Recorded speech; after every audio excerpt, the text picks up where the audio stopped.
ان کو بچانے کے لیے سب کچھ قربان کر. مانا حسین علیہ السلام نے مدینہ چھوڑا ہے, امام کے پاس حاکم مدینہ کے پاس خط پہنچا ہے کہ جلدی سے جلد حسین سے بیعت لے. حسین علیہ السلام کو بلایا, امام حسین علیہ السلام مسجد کے اندر کہہ دینا کہ شب میں نہ ہو.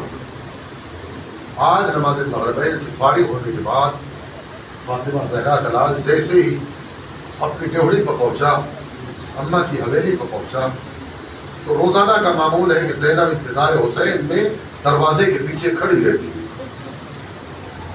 دروازے پر ہاتھ آیا, کون کا تیرے حصے کی بہن زینب,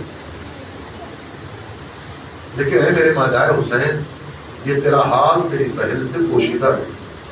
مجھے معلوم ہے کہ تو راتوں کو روتا ہے, راتوں کو جاگتا ہے, بتا تو صحیح کہ آخر ماجرا کیا ہے.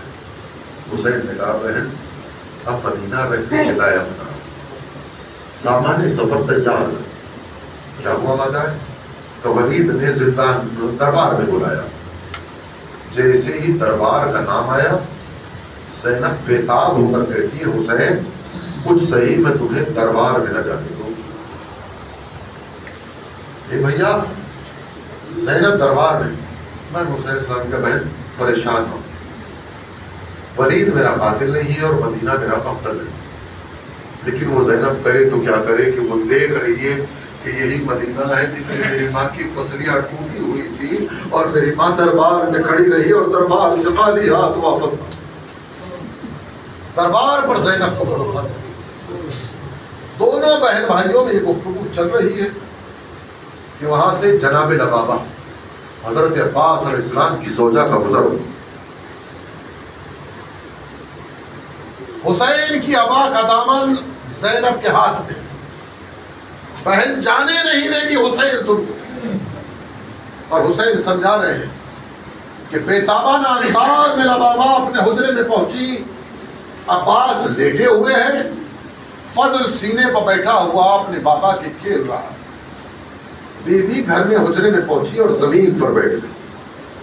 اچانک فضل کی نگاہ ماں پر پڑی کہ ماں زمین پر بیٹھی ہے, تو باپ سے بچہ کہتا ہے بابا میری ماں زمین پر بیٹھی ہے. عباس طلب کر اٹھے, بابا میری زندگی میں زمین پر بیٹھنے کا سبب کیا ہے؟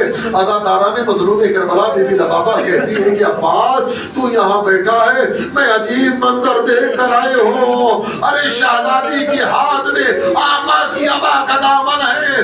بی بی کہہ رہی ہے کہ حسین جب تک کوئی ضامن نہ ہوگا زینب جانے نہ دے گی. عباس دوڑتے ہوئے وہاں پہنچے, ایک ہاتھ حسین کے قدموں پر رکھا, ایک بی بی زینب کے قدموں پر, سر جھکا ہوا ہے.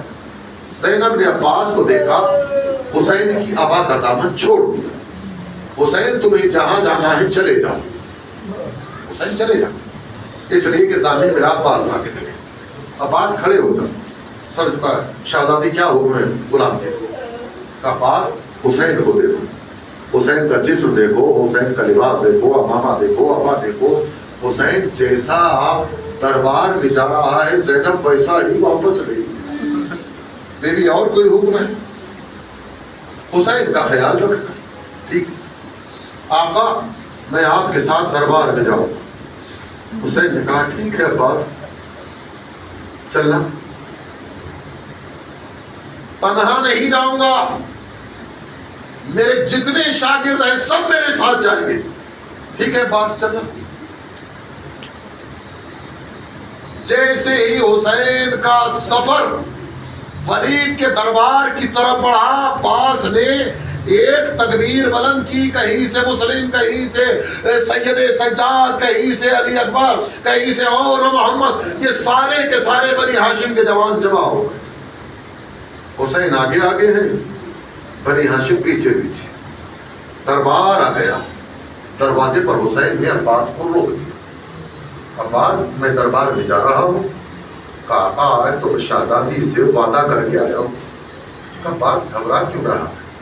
یہ ولید کے دربار کا دروازہ ہے, خیبر کا نہیں. اگر میری آواز بلند دیکھنا تو پھر تو جانے اور دروازہ جانے. اللہ تعالیٰ نے مظلوم کربلا آپ رونے کے لیے آمادہ بیٹھے ہوئے, خدا کی قسم بس ہمارے مر جانے کے لیے تو یہی کافی ہے کہ فاطمہ زہرا کا لال ایسے نجس دربار میں جا رہا ہے کہ جہاں انسان شریف انسان کراہت کر شرابی کر پہنچ گئے. ولید نے اطلاع دی کہ فرعون شام اس دنیا سے گزر گیا. امام حسین علیہ السلام نے فوراً کہا انا للہ و انا الیہ راجعون.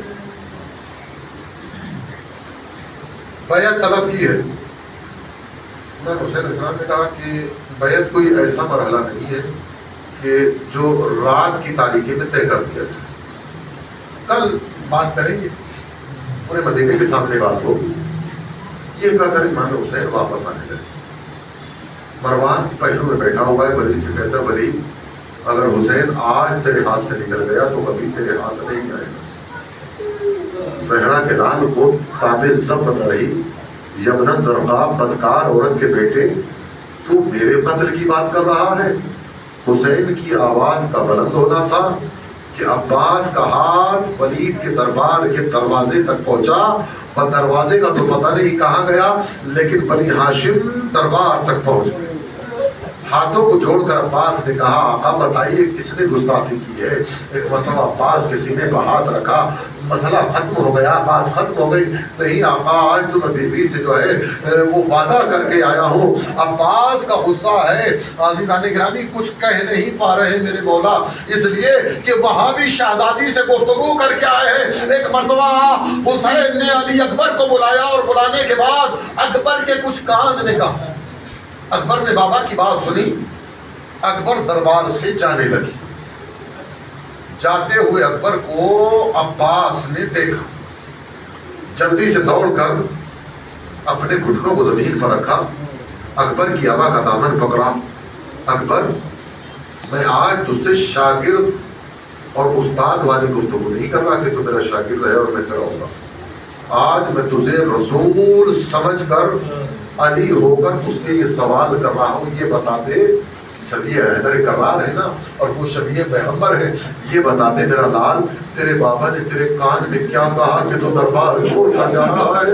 اداکارہ نے قدروں میں کربلا سن سکتے ہیں کہ میرے مولا نے کیا کہا کہ چچا بابا نے کہا ہے علی اکبر تیرے چچا کا غصہ ٹھنڈا نہیں ہو رہا, جلدی سے جاؤ اور سکینہ کو لے کر آ جا. ایک مرتبہ سکینہ کا نام سنا, سانے ضبط نہ رہا. اے میرے لال کہاں یہ دربار نبی, کہاں سکینہ میں کہوں گا ابھی آپ موجود ہیں. ایک وہ مرحلہ آئے گا یہی سکینہ ہوگی جس کے در چھین لیے جائیں گے, شرابیوں کا دربار ہوگا. کوئی کہے گا یہ سکینہ بنت الحسین, یہ زینب